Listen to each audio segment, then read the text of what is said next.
Yo, you got here hella quick. I like that. Most of my guests be taking hella long and shit. Let's see. Wait a second. One memento, bro. Un memento.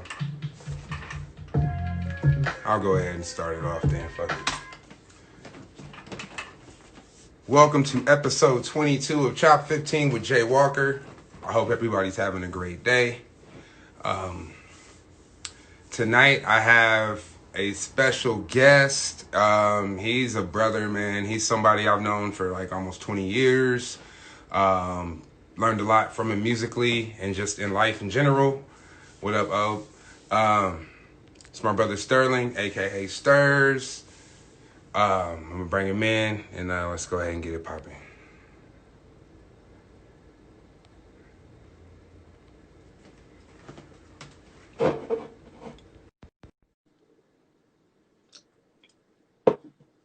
What up, Mons? There he is. What's up, guy? There he is. What's up, media mogul? I'm chilling, man. I'm just trying to just trying to stay active, bro. Just trying to stay active. This is cool. Thank you, man. Yeah, I like this. I appreciate it, man. It's something. It was just a quick idea, and it's kind of morphed into something else. But it's something I'm really starting to enjoy, dude. Like I thought I'd like it, but I'm really starting to enjoy it. No, and I think the conversations you've been having, I've been watching, and this has been interesting, man. Like getting everybody's perspective, you know. I think you kind of started out pre like shit hitting the fan, and then shit hit the fan, and now it's like those conversations obviously have changed. But it's been interesting to hear everybody's different perspective, you know. Yeah, that's kind of the same way I feel too. Just like different people, different backgrounds, different places, you know, and hearing what they've been through or what they think about it. It's definitely, you know, it's dope. That's the kind of conversations I think we all need to be having right now. I agree. Yeah, real conversations. Yeah, man. You know, when the Floyd thing went down, it was like, so we're gonna get into some real shit here, right? Yeah. White people perspective, right? Because look, we look at this stuff that happens, and it's like, you know, with the COVID thing hits. What's been so fascinating to me is it's like the COVID thing really had to push everybody and stretch everybody in a new direction, because it's like you can't go to work. You got to work from home. Yeah. You got to change your whole life. You can't go out. You got to stay in. You have to keep yourself occupied. And so I think naturally, you know, people came up with a bunch of different ways to keep themselves occupied. And then this thing happens, and it's like the perfect storm, you know, where it's like you're supposed to be inside, but now you got to be outside, because if you don't go out and you don't get in the streets and you don't raise hell, like nothing changes, you know? Yeah. And, you know, it's just been really fascinating for me to look at everybody, how they've reacted to it. And on the business side, on the personal side, this is like an amazing moment in life, you know? I mean, exactly. Like, it feels like a turning point. Totally does. I mean, we're going to a tipping point, one of them. You know, here we're at, you know, 40s, right? We're kind of old man a little bit, you know? Yeah. We're on the other side, yeah. And I think, you know, we're going to, this is a story to tell our kids and grandkids, you know? This is like, this truly is like, you do your history and you look back at, you know, late 1960s and you look at what was going on then. This is our late 1968 kind of moment, you know. This is where definitely I think this is where we're going to decide whether we're going to make a change for the better, or we're just going to tuck it under the rug like we usually do, which I really hope doesn't happen, you know. Exactly. I mean, what are your parents saying? What are your folks saying about right now? My mom, I just seen my mom last weekend, and she said, you know, she just said that it feels different.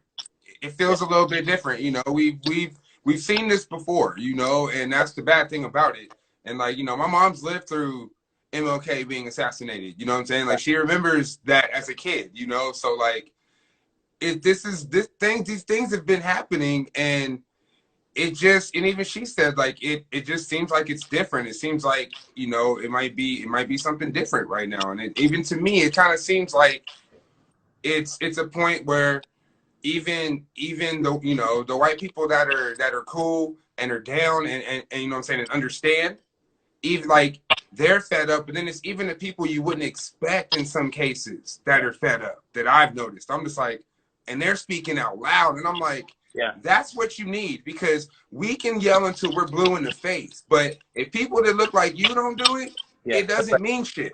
That's right. You know That's what I'm exactly. saying? Yep. Yeah, I mean, I've been doing a lot of self-reflection around that because, you know, the natural instinct is guilt first, right?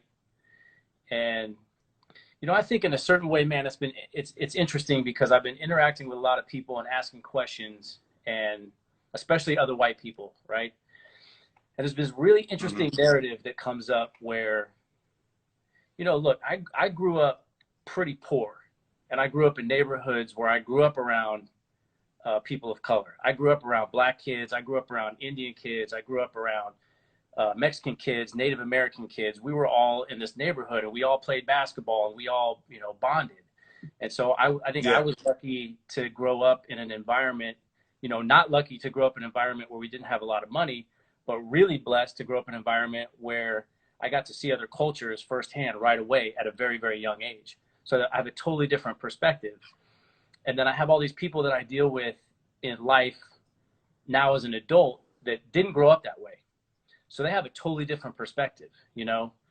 Uh, Exactly. they will default into like, I just don't like, they're just like, I don't understand. What's the problem? Systemic racism. What are you Mm-hmm. talking about? That doesn't exist. You know what I mean? And you're like, Yeah. I tell you what, man, the moment I was thinking about the other day, because I've been really kind of like digging into this in my mind where I'm like, there's a different perspective that people have on everything that's going on based on how they grew up and some of the experiences that they've had. And I remember being Mm-hmm. really young, call it like, you know, 14, 15 years old, and being invited into a black home with a black family and having dinner and feeling like I belonged actually, you know? Mm-hmm. Like it wasn't one of these things where it was like, oh, you know, I never felt like token white kid in any of those situations, you know? Mm-hmm. I felt totally at home. But what I did remember from that time is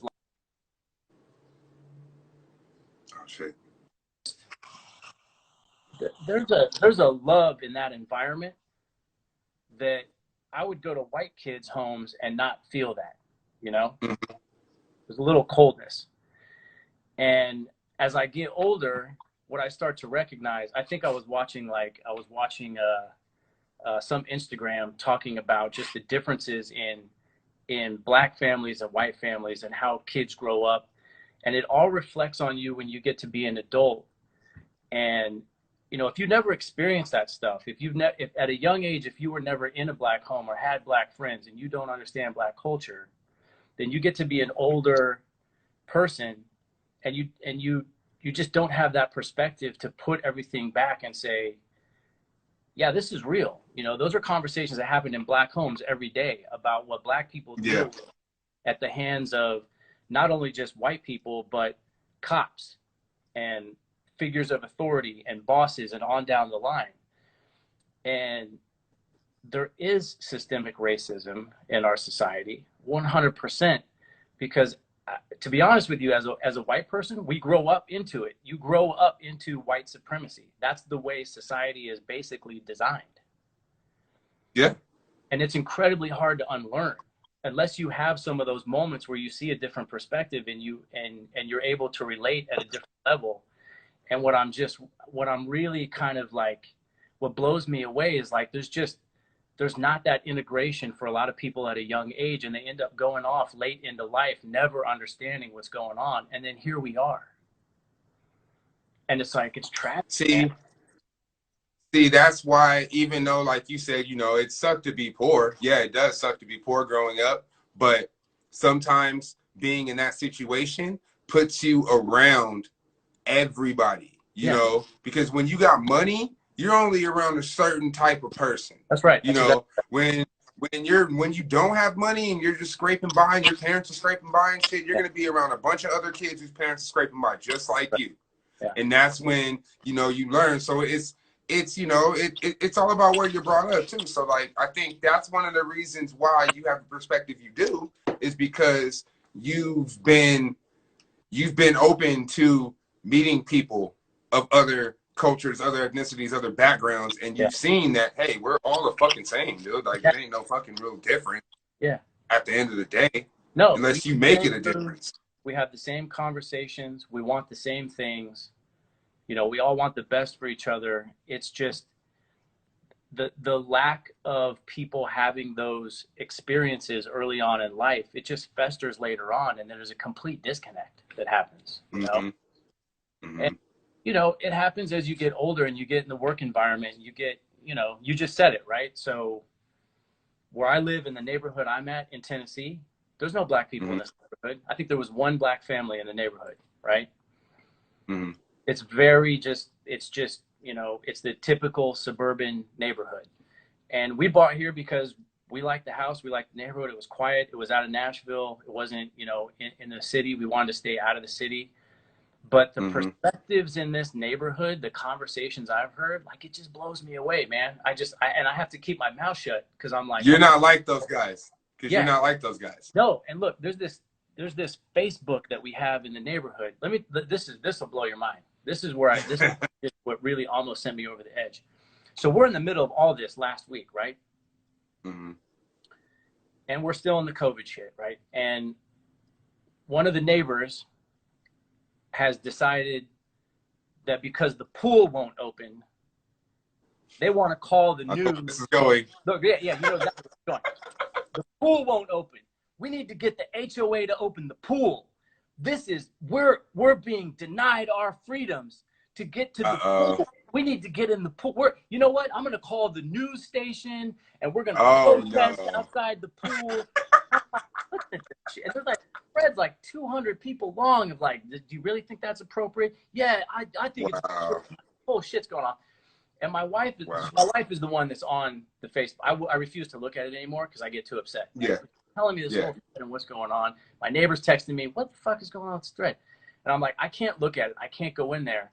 But just the fact that argument is happening about the fucking pool while all this shit is going on and these people are worried about the fucking pool. Yeah. It just blew me away. And I had to take a step back and be like, yeah, man, you people really don't fucking get it yet. It's not about the pool. Yeah. Yeah. It's not about the pool. There's just like, there's not a clarity of thinking about the moment, you know? It's like they want to, we white people, we want to think about everything but the situation. And it's an accountability thing, you know? Like I said, you Easier to ignore it, you know? If you can't ignore it, it's way easier to ignore it. I get it. I know why. It's easy to be like, oh no, I don't see that shit. No, I don't see it. You know, it's way easy to do that as opposed to look at it and figure it out and talk about it. You don't want to talk about it. No. We have to talk about it and figure this out. It's not gonna, like, we're not going to go anywhere until we figure this out. We need to stop this car, pull it over, and fucking figure this shit out. Because just keep driving down the road in angry silence, there's going to be a car crash. I mean, we just had one. We just had the car crash, you know? The car's wrecked. Mm-hmm. So what are we going to do, you know? And I believe, like you, I think, like, we cannot put this shit under the rug anymore. We have to have real conversations about it. And the accountability measure, I think, for me as a white person, what I have to do is be more diligent about the conversations that are happening around me. You know, I'm not going to go pick fights in anybody's, you know, business, but as I see these kind of wrong-headed conversations happening, the instinct is just not say anything and mind my own business. But I think I have to refuse at this point. I have to actually call it out and say, you know what, that's not there right. it is. You know, Exactly. that's not right-headed, and that's not going to solve anything. And to challenge people to do more to interact with other cultures, you know. And I don't mean cultural sightseeing, you know. I'm not talking about cultural vacations. I'm talking about, you know, people you can go have this conversation with. Do it. Mm-hmm. Go Mm-hmm. have a real conversation, you know? Mm-hmm. You know, my whole thing is just like, and do it however you want to do it. Do it one to one, do it through music, do it like this, but however you got to do it, you got to do it. We have to work this shit out, you know? I mean, Definitely. let me ask you a question. This is a Go tough ahead. question to answer, but be honest. Like, you've known me for a Okay. long time. Yeah. What kind of racism have you seen in me? And be honest too, because I'll call it out too, because I know exactly how I've been racist. Honestly, I don't. If it is something, it might have been something that it happened not around me. I can't. There's nothing off the top where I could be like, oh, there was this one fucking time, dude, where you did this, and I Yeah, thought this. Like, there's nothing that I can think of but you've in the had a 20 years that I've known you that I can think of. but you've had a white friend where you've seen that, right? Oh yeah, oh yeah, oh yeah, for sure, for sure. Yeah, Did you they call it might out? say something.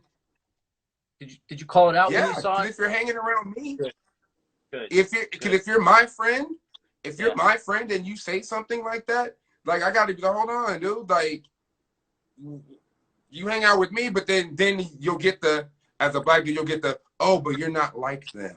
yeah. I've had that before. I've had that before. I've had that before.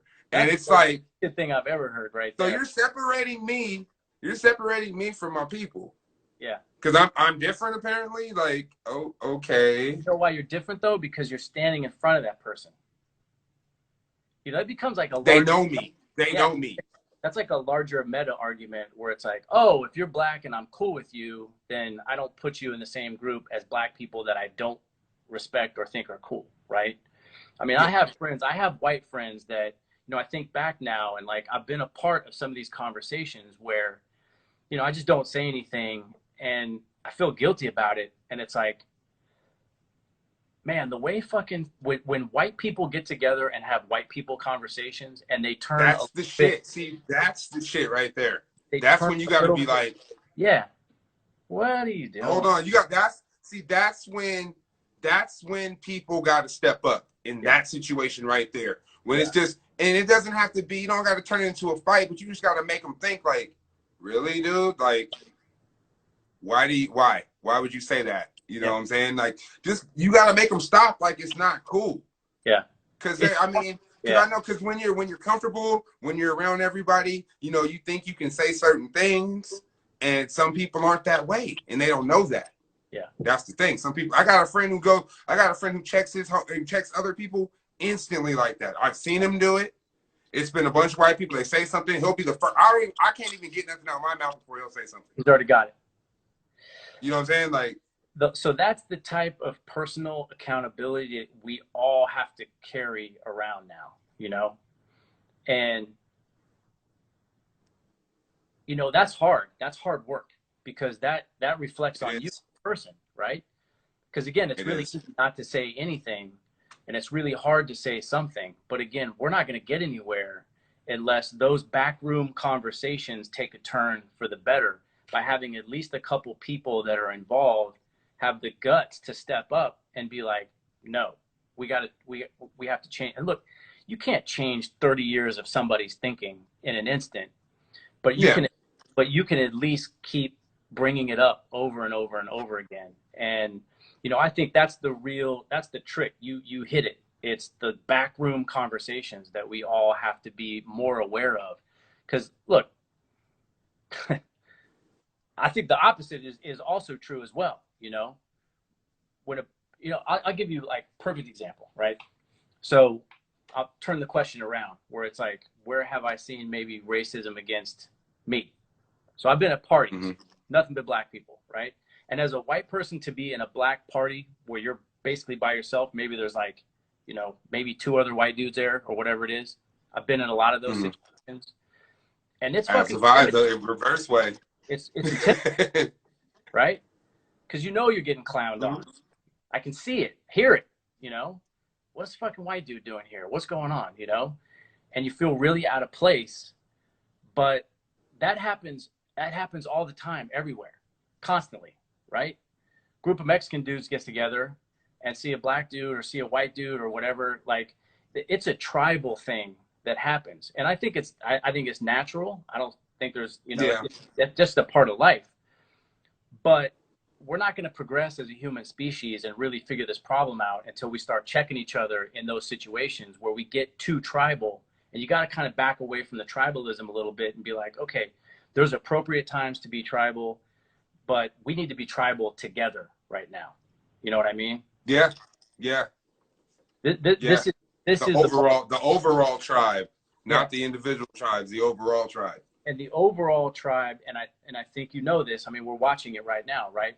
You've got you've got this system of government and police state that we have to get tribal against together. We can go back to being Yeah. our own fucking tribes later and talking shit about each other and all that kind of cracking jokes and fucking shit like that. That's fine. But right now, in this day and time, I really feel that we have to come together as a human tribe and fight the thing that is actually the biggest problem, which is this fucking this oppressive state of like, let's keep all of these people down so we can continue to have our happy fucking party over here, and it's all money driven, and it's like it's really less about racism, Jamar, than it is fucking just money. It's just money. It's have and have nots. But if you really look at it though, money is kind of rooted in racism though. You know what I'm saying? Like, it's all kind of, the whole thing is kind of rooted together. Exactly. You know what I'm saying? Because, like, why were we here? To make money. To make money. But they don't have to really do the work. Exactly. So, I mean, like, it started from that. It started with slavery. That's a money thing. Those are intertwined, What those people are looking at is, this is property. It's about my money. That's all the fucking South was about. The entire war was about money. We want to keep our property. You're trying to take it away. The property is human beings. It's all money. But we're still living in the system, right? These people are workers. These are our money. We're over here. You're over there. We're going to keep a police state so we can keep these communities in check.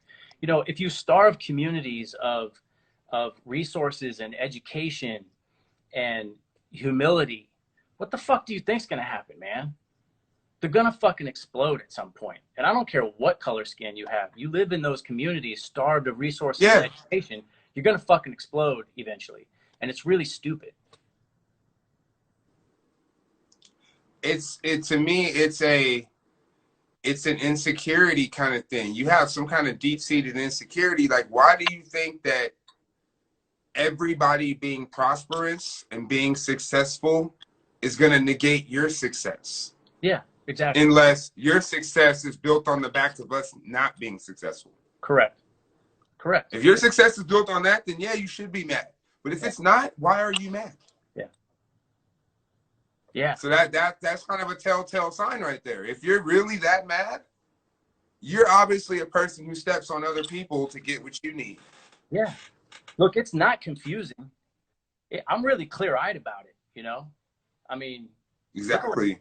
Just wake up every morning and open up with clear eyes and look around you and look at the situation that you're in and other people are in. And it's really easy to see what's going on,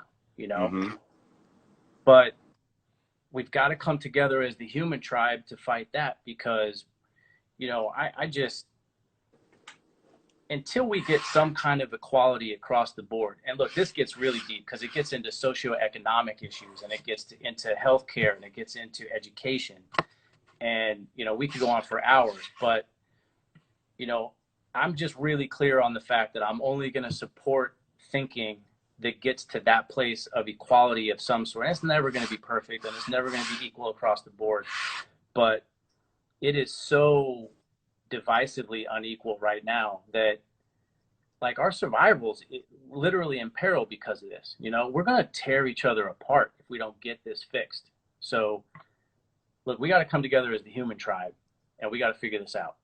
And I don't have all the answers. I'm not a politician. I'm not a fucking philosopher, but I'm just a person. They don't got the answers either. Yeah. Politicians, they got no answers. But I do know that what we can all do is, in our everyday interactions, try to make a course correction and do the right thing on a moment-to-moment basis and hold ourselves accountable. And if we do that, I think we can make progress. But it all starts with us. It just starts at the individual It level. does. You just got to wake up every morning and decide that day, like, I'm not going to put up with this shit. I'm going to try to be as fair and balanced and honest as I possibly can. And I'm going to try to work on myself and my bad habits and try to untrain myself, you know? Exactly. Exactly. Man, you said it. You said it. I mean, I couldn't have said it better myself, bro. Like, it's great to hear your perspective. I already knew where you stood because I feel that I know you, but it's still good to hear it, and I'm still glad that other people who might not really know you like I do can hear your perspective because it needs to be heard right now. Yeah. Definitely. But what I am gonna do is I'm gonna lighten it up a little bit. Sorry, I But know not you. really lighten I it know up. you had. I'm gonna go to the other problem right now. We got one problem. Let's go to the other problem. How's your life been in quarantine? Yeah, it's been interesting, man. You know, it's different here because we're red state Tennessee, right? So, Mm-hmm. you know, this has been a really interesting one because um, Have things been open there the whole time? it's not the whole time. I mean, you know, what's interesting is Okay. Nashville really did a smart thing because they understood what was going on, so they shut it down. I mean, that Okay. I said you've only been to the airport in Nashville. You haven't necessarily, you know, dug into the city. And by the way, this is an open Eventually, invite. I'm coming, dude. Eventually, I will be out there. Promise, we're coming. You got a place to stay, and I really want you to come out. I want you guys to check it out when it's back up and running. That could be a while, but you Yeah. know, Nashville is a town where it's a transient town. You know, there's people that live here, but they don't, you know, necessarily do the Nashville thing, like down on Broadway and all the bars and all that kind of stuff. I mean, it's they call it Nash Vegas for a reason. You know, there's just It's like a country Hollywood, right? and there's yeah, exactly, yes, it's hillbilly Yeah. Hollywood, my friend, hillbilly Hollywood. People are flying in, you know, bachelorette parties, and they're downtown, and all these people intermixing, and so you know, they just vacated the whole city. They were like, nope, shut it all down, shut everything down. Mhm. Now that's the city of Nashville, which is actually more democratic, right? So like, you know, the blue, Inner city, yeah. yeah, man, the blue democratic strongholds within the state are really Memphis and Nashville. The rest of the state is super red, and it's like most areas, you know, Yeah. you get a progressive big, Everywhere else. you know, and then you get outside the city, and it's, you know, it's red state. So the governor was like, "Nah, we need to start opening his businesses up. We need to get stuff going, you know, get it back up and running." And the city itself has really resisted that, and I think been really smart about like, no, we're not going to take any chances because we can't have all these people coming in and infecting the city, and it's like, you know, that's disastrous, you know. And So then they're taking it back and spreading it, and it just, yeah. yeah, exactly. So yeah, look, we just had Memorial Day weekend and saw one of the biggest case jumps after that because everybody decided, fuck it, buck wild, let's go, let's you know, it's on. And we Mm-hmm. are right back. So then they had to take the phasing and set it all back by 2 weeks. So I think we're going to be in this push pull for a little while, but you know, just you know, living in the South versus living in California, where I lived for a long time, is a totally different Mm-hmm. culture. You know, completely different culture. Um, Yeah. I'll boil it down to I'm this. gonna get to that. I'm gonna get to that later. I'm Yeah, definitely gonna get to that later. we'll get to it. The flashpoint for me in this whole thing was we've been really good, me and my wife, you know, and we're pregnant. We're having a baby in December. So, you know, we're trying to play it extra careful. And we've got a true You COVID baby. have to. Baby was conceived in early March, you know, found out. You know, Oh, you're the first one of my friends. Yes, I love it. we found out, got it down. So we've been trying to play it really, really safe and play by the rules. And, you know, they shut down the office. So everybody's working from home. And there's all kinds of dynamics about, you know, trying to keep my staff focused. And they actually ended up being more productive from home than at the office. So I've got a whole other bag of problems to deal with when we get back into the office. But what are you guys doing at work? Screwing around a bunch, I guess. Yeah, you guys just hanging out? Yeah. Talking. So Man. we did a really good job, but you know, you get anxious like anything else. I think the good news is like bunch of creativity, right? Nothing else to do. So, you know, uh, you know, look, I I work for a company that, you know, when you look at it and you're like, wow, we're in COVID, not a problem. Probably not a lot of people are going to buy guitars during this time because nobody's going to have money and yada, yada, yada. The exact opposite happened where everybody was at home being extra creative, picking up guitar, playing more Mm-hmm. guitar. So this is actually for you know, for the business, it's been really, really good, which was positive because I kept my attitude positive because I was like, yeah, man, I wake up in the morning, I'm ready to get after it because the business is good and I want to make it better. And, you know, so that professionally has been really, really strong and really, really good. You know, creatively, it's also been really good because there's that extra time. I don't have that 45-hour each way commute, you know, and I have, you know, I'm here at the house, you know what I mean? And Mm-hmm. don't tell my boss this, but you know, you work longer hours because you like, you know, you don't have that like go to the office, leave home stuff. So, you know, I would find myself with times where it's like I didn't have a couple meetings in the middle of the afternoon. I got this beat going. And look, I kind of chalked this up to, you know, a little research and development. I got my KRK speakers in my studio here. See? No, here I'll just, you know, I got my V6s, you know. Okay. I got my bangers. And Mm-hmm. so I'm like, I'm gonna dig into this new guitar I got from the office, you know, see what this thing can do and make some music and just be creative. And so like creatively, it's actually, I think a lot of musicians and a lot of artists have watched this moment kind of flower them a little bit because they don't have all the distractions. And so I think what you're going to see is Yeah. a couple things. You're going to see Very true. a lot of babies being made.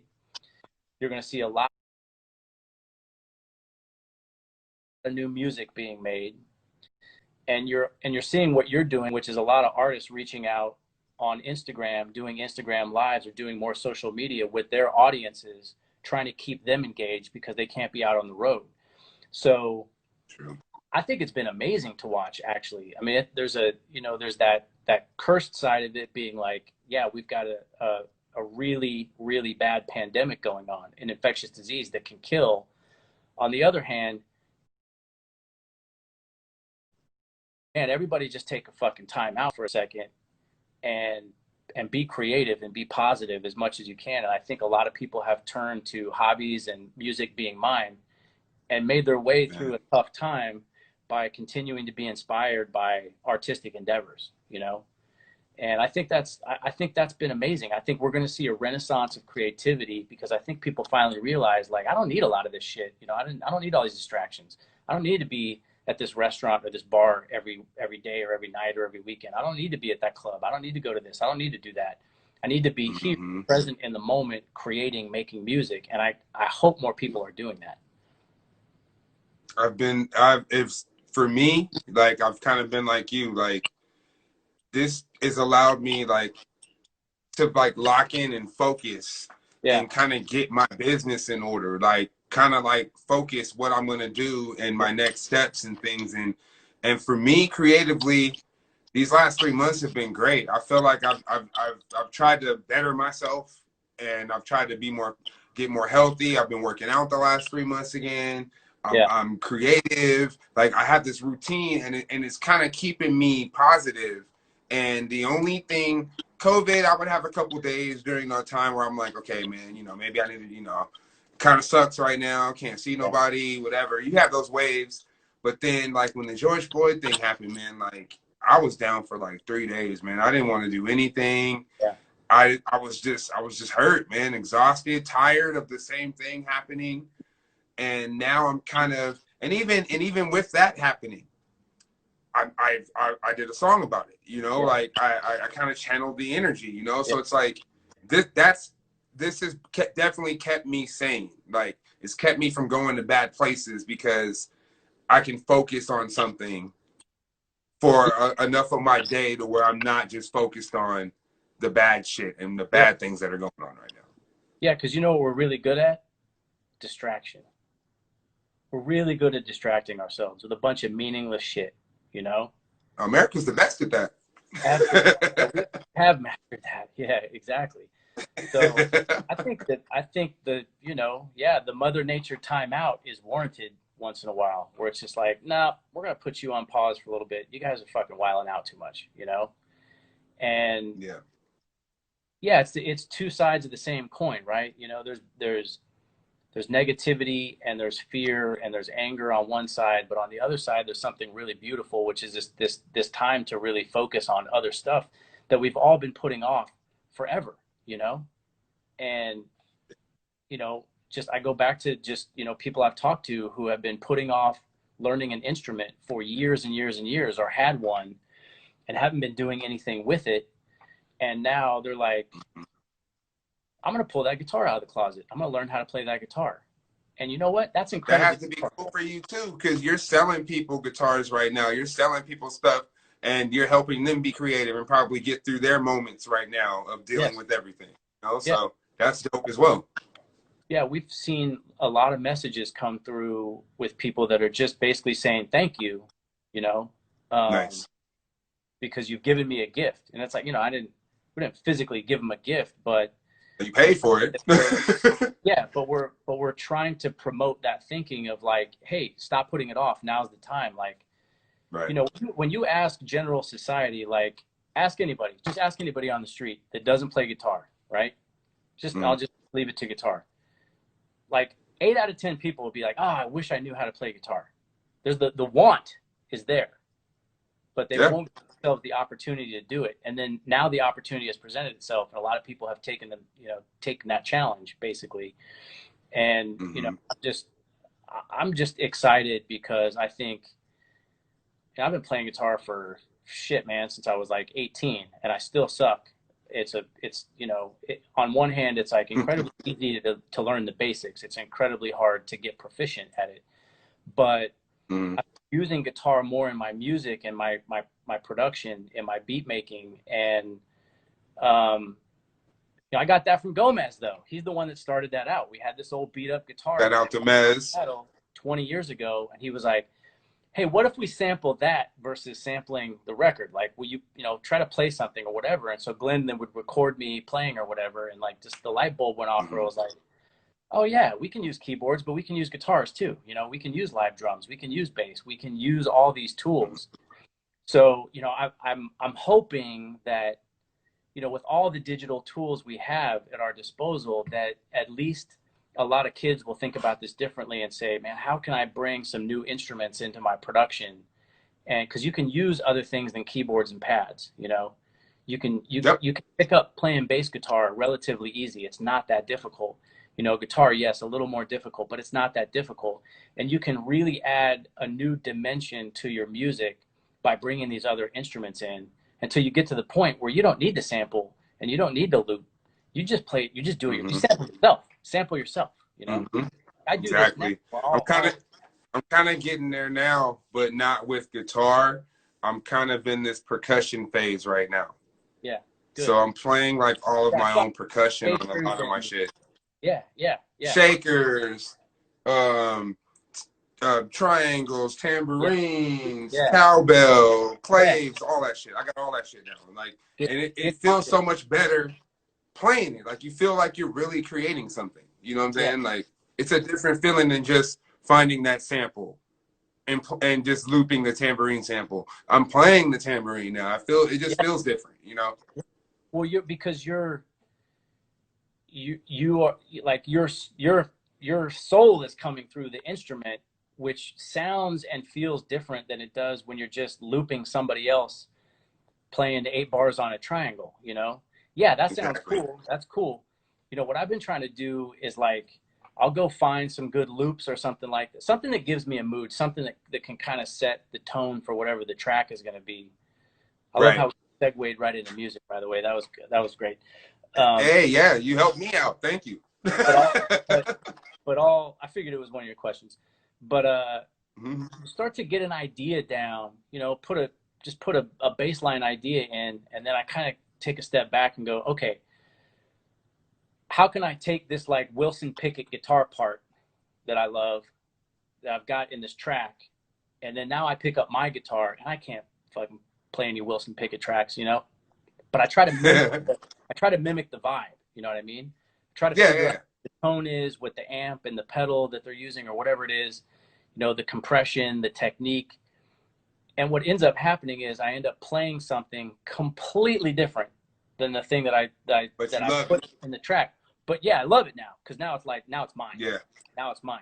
Hmm. But it challenges me to try to come up with an idea. So, I use those things to try to come up with ideas, and then I just take them out and I do my own stuff on top.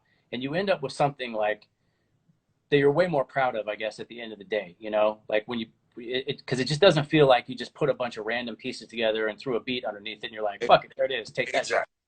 Exactly. It's more like, Exactly. oh, now I'm like 20, 30 tracks deep on stuff because I'm doing different guitar parts and all this kind of different stuff. And then something completely different comes out of it, but it's completely you and it's not somebody else. So, you Exactly. know, I'm hoping that more young people see it that way. And it's like, you know, it's hard though. It's tempting because you go online and it's like, loop pack. We got all the fucking samples. We got the samples. Yeah. Yeah. And like there's a commercial and some kids fucking like, I made a beat. Boom. And it's like, okay, you threw like 4 loops in and fucking, you know, pre-made 808 and fucking all of a sudden like you made a beat. That's how I started though. I did start that way. We all start there. If you wanna progress, yeah, but I think some people are like, I could just stay like this and just ride this wave. You can't stay like that. You can't stay like that. My challenge is that if you really want to master music, you got to learn the instrumentation. You need to do like you're doing, where you're like, okay, I'm gonna take these parts now. I'm gonna remake them myself. I'm gonna mic them up. When you get into that mode, it changes your whole vibe on music. I think it becomes way more personal and intimate, and less just like you said, like surfacey, where it's just like, yeah, I could coast on this all fucking day long. Mm-hmm. But you'll never end up making something truly unique, something that probably you're truly proud of. It's something you may vibe off on and be like, oh, that's cool. But when you can say, oh yeah, no, I played that bass line, I played that guitar part, I played that guitar part. Mm-hmm. Okay, I sampled that piano, but I did all those keys, I did all those drum parts, I, you know, chopped all those fucking, you know, all those drums up and did them myself. You come out of it the other side, I think, being way more proud about the craft than just throwing a bunch of loops together and calling it good, you know? Yeah. That's the difference between a chef and a cook. Ah. Okay. I can feel that. I can feel that for sure. I can definitely feel that. The box can show up to your house with all the ingredients in there, and you can just put all that stuff together and make it like the picture said. Mm-hmm. Or you could break out the book, look at the ingredients and be like, okay, yeah, let me try to put this stuff together. And it may not taste exactly like Chef Bobby Flay or whatever, but you made your own dish, right? And you learn how to cook freehand. And it tastes better. It'll taste better. It'll sound better. It'll taste better. Guaranteed. Mm-hmm. No, you're right. You're right. And I can agree with that 100%. 100%. Could totally agree with that. So where are you challenging yourself and where are you trying to go musically? Like when you take right now? Yeah. I don't know if it's necessarily musically. I think it's more like on some like audio engineering kind of thing right now, where it's like within the business, I'm starting to do field recording. Yeah. So I'm starting to like do like a lot of recording for like video and stuff. Yeah. And now as an engineer in a studio, as opposed to engineering out in the field, they're two different things. Yeah. So now I'm trying to not unlearn what I know in here, but you got to put it to the side because you're not going to get the same kind of audio that you get inside of a studio that's designed to have it quieter as opposed to outside. Yeah. So I'm learning that. And like I said with the music, man, I'm trying to get more musical. I wish I had more time besides the business to try to learn like the keys or something, because I feel that would really help me. I'm learning more about keys and pitches and tempos and things like that. But if I feel that I could play, I feel that would take me to the next level. That's one of the things I do want to do once I get my business calmed down to where like I have it running, where it's kind of running itself. Yeah. Then I do want to step into learning an instrument, because I used to play saxophone in the 5th grade and I stopped because I was playing the big ass tenor saxophone. I wanted to play an alto because it was smaller. They gave me the tenor. I got tired of carrying it around.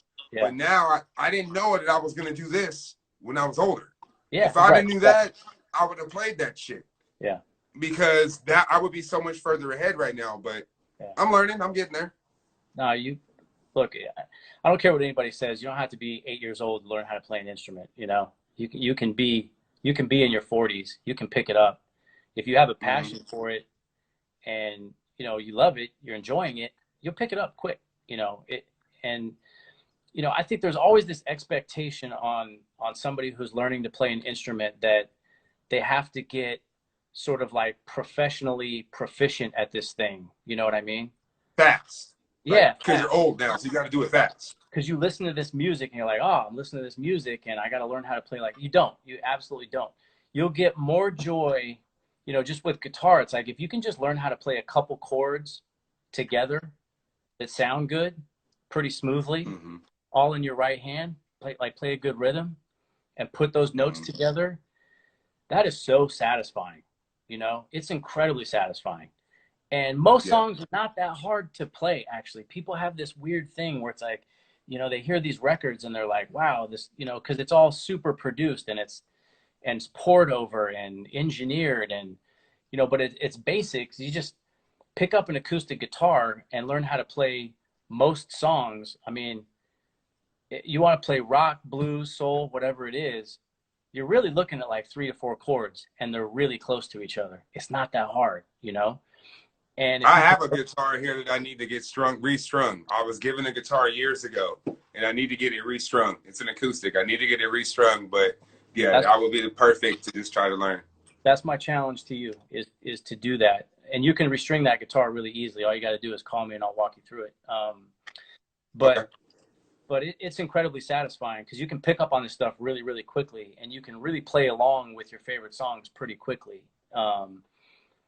And then if you figure out how to take that to the next level and actually incorporate it, you know, if you're a musician and you're producing, you can incorporate that stuff into your music, and Easy. it's very very easy. Yeah, it's let me just demystify it for you. It's not that hard, you know. I'm not a great guitar player, but you know, you've heard some of my tracks where I'm using guitar.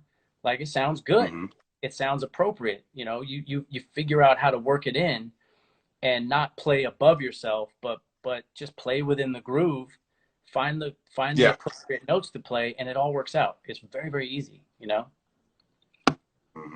And learn That's the uke. crazy, man. That lay biz. I have one. Definitely learn the uke. That's a I good have call. one. I actually have one. I brought one back from Hawaii. I haven't learned to play it yet, but I have it because I'm going to. I buy stuff in advance. So I might not do it today, but I'm going to do it. That's why I bought it. All right. Well, my challenge to you is you got to do it. You got to pick those up. I'll give you guitar lessons right here. We'll do it on Instagram Live. Or no, we'll do it on FaceTime. We'll do it right now. All these people will be bored to death. No, we're gonna invite everyone. Get a guitar. We're gonna do guitar lessons. I'm gonna teach you how to. Man, so how long have you been working for Gibson, dude? For actually not that long. Just I was at Fender before, and then working at Gibson now. I have to make the standard. Like the rival. I'm not speaking for the company. I'm speaking for myself whenever I'm talking on these things. Yeah, just since basically October. Yeah. And Okay.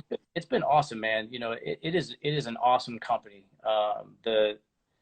I have to say, like, there's a soul and a vibe to that company that that I really didn't expect. You know, it's a family, man. It's like a family. It's really cool. I mean, and I've had fun. Like, it's been like fun experiences where, dude, I end up in jam sessions with like dudes from, you know, rock bands, like real bands. You know what I'm saying?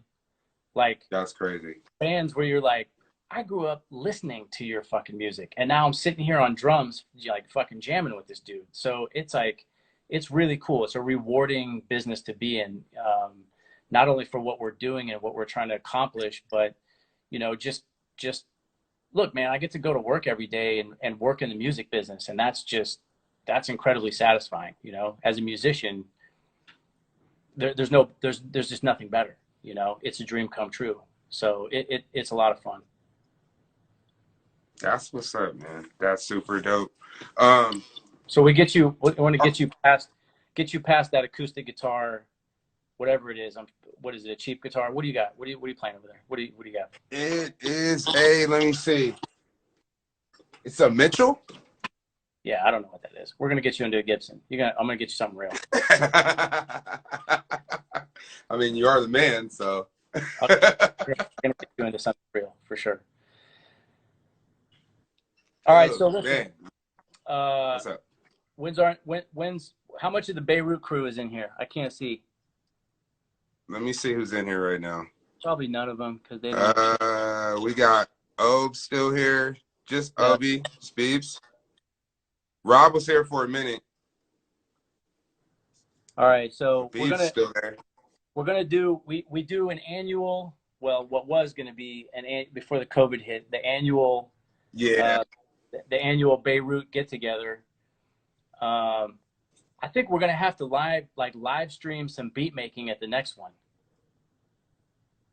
That would be dope. right? That would be dope. I mean, yeah, why not? I mean, like get a couple Why tracks not? together and just like live stream it. I think it'd be fun. Let's keep this going. It would be fun. It would be fun. It's crazy that like since all this shit's happened, like I never used to like live. I never used to go on live or anything. I went on live a couple of times, and then I got the idea to do this, talking to Bamboo one day. And I remember one time after one of my interviews, I hopped back on, and then I ended up making like 2 or 3 beats on live. Like I've Yeah. done that recently. It's kind of fun. Like I had a homie tell me, like, "Hey, you should make something like this," and I'm like, "Oh, okay." Yeah. So I start making a beat, and he's just sitting there watching, like, "Oh, damn, that's kind of tight, dude. I didn't know that's how it worked." So So I think I mean, that would it's be cool. cool. I just never thought about really doing it. No, I think that would be cool because then you can kind of show people what you're doing. I think that's one of the most interesting things that we probably never get to see because you know what? Like anything, we just produce tracks in a vacuum. You just sit down at the computer and you just start banging it out. But you don't let anybody else in. And I'm always really interested. Like, what are your production techniques? Where do you start out? Like, how do you get ideas? Yeah. Like, where do you start out with the ideas? And that could probably, it's like that could take hours. But I don't know. Do you know who Dead Mouse is, right? Yeah. Yeah. So he used to do this thing where he would just throw up a live stream in his studio for hours. Mm-hmm. Like he would just turn the cameras on, go in the studio, and just start fucking around. And he'd be there for like 3 or 4 hours, and like all these people they would like tune in to this live, and it's just him making throwaway music basically. I don't know, maybe he kept some of it, but like most of the time, it just seemed like he was just there dicking around. But I thought that Yeah. was really interesting because then he would sit down sometimes, and then he would talk to people and tell them what he was doing. Where he was like, "Yeah, I don't like this piece right here. I'm gonna side chain this snare, whatever it was." And then people were like, "What the fuck is side chaining?" Yeah. He was like, "Oh, well, let me tell you about side chaining." And then he would go on this whole thing That's about dope. side. I'm literally watching this one night, and I was like, "Yeah, what the fuck is side chaining? Heard about this side chaining," and which is an incredibly powerful technique once you learn how to master it. But I just thought it was so interesting how he was so open to his process, And I feel like there's a lot of musicians that just don't give you that window into the creative process. And I think it's super cool, but it's also like really interesting the dialogue that happens because you learn a lot. You learn There's a lot. more producers doing that now. I'm noticing a lot more producers doing that. Like Jake One does his behind the beats. Yeah. And they're super dope because he literally goes through the entire process of how he made it. And like it is dope because like, there's songs that So like I would like to do something like that, but I'm like, is anybody gonna be worried about some song that they don't even know about and I'm breaking down how I made the beat? You know what I'm saying? I don't know if I have enough. You're right. That's just me in my head too much. That's just me being in my head, Yeah. But No, I have thought about doing stuff like that, and we should, man. I mean, between all of us, we know enough shit to do things like that. We should be doing tutorials. That's what Baby should be doing.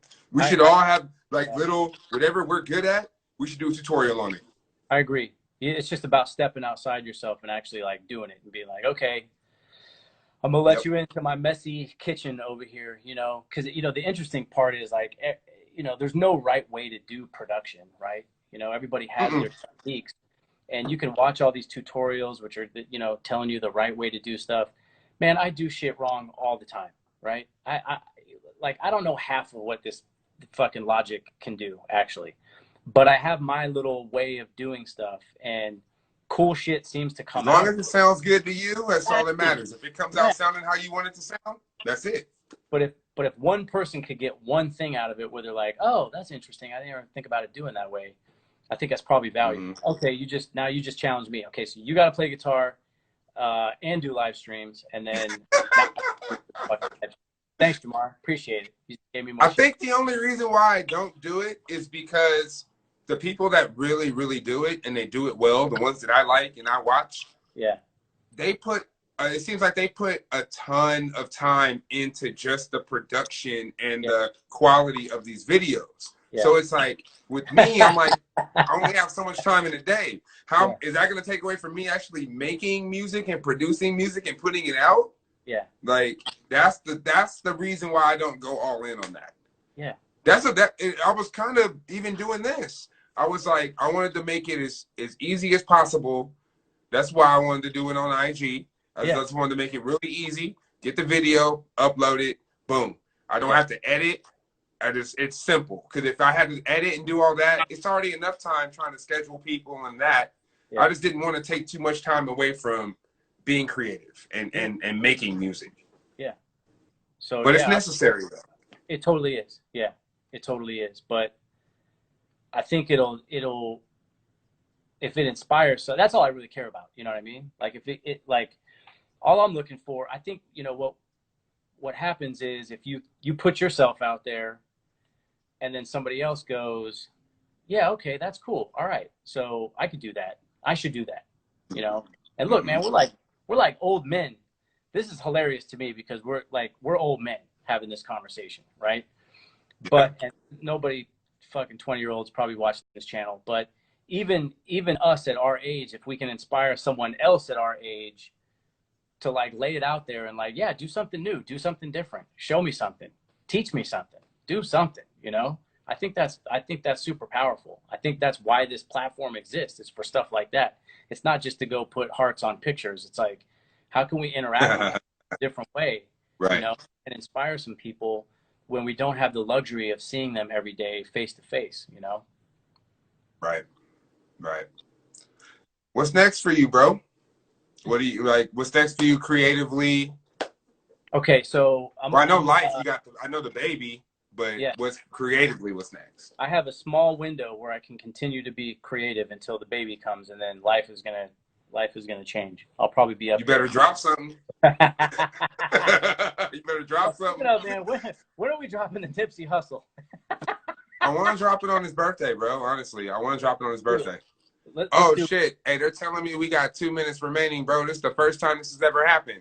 You're That's the fine. longest interview ever. That's okay. I'm long-winded as fuck, so that makes sense. It was a great interview, though. I'm not mad at you.